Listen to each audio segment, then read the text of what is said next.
La blague, c'est quoi? C'est que quelqu'un est allé chercher un emploi dans une grosse structure. Il voulait être gardien, parce que lui n'est pas allé à l'école. Il voulait être gardien dans cette structure. Il s'est présenté au directeur des ressources humaines, qui lui dit: est-ce que tu as une adresse mail pour qu'on vous envoie le dossier à fournir? Le monsieur dit: j'ai pas d'adresse mail. On lui dit: donc tu ne peux pas être gardien chez nous, parce que ça c'est le minimum, il faut avoir une adresse mail.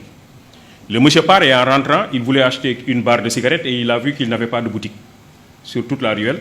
Dit: ça c'est une idée pour moi, je vais commencer par une petite table et je vais vendre des barres de cigarettes. Il commence par cette affaire qui marche bien. Après, il vend des journaux, après des crédits téléphoniques, après il installe une boutique et après il a un grand domaine commercial.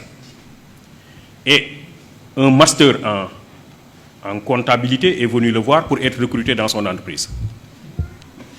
Alors, et le monsieur lui dit: moi je suis titulaire d'un master en comptabilité, je veux être recruté dans ton entreprise.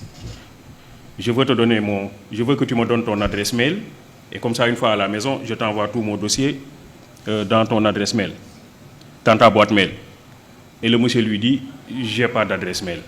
Il dit: toi, tu n'as pas d'adresse mail et tu es propriétaire de ce grand domaine commercial. Si tu avais une adresse mail, tu serais le plus grand opérateur économique du monde. Il lui dit: si j'avais une adresse mail, je serais gardien. En réalité, ce que je vous dis, c'est que c'est ça aussi l'entrepreneuriat. L'idée, c'est quoi? L'idée, c'est se connecter à soi.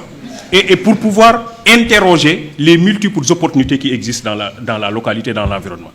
Nous avons un système de formation qui nous déconnecte de notre environnement et qui nous déconnecte de nous-mêmes. Parce que justement, l'école que nous avons héritée de la colonisation développe des curricula qui ne nous réconcilient pas toujours avec nous-mêmes. Et qui, pire, développe un complexe d'infériorité par rapport à l'autre. M. Diop parlait tantôt du benchmarking pour aller chercher chez les autres des choses qu'ils font et qui ne sont pas toujours adaptées à nos propres problèmes. En réalité, c'est cela aussi, c'est ce complexe d'infériorité. Les autres font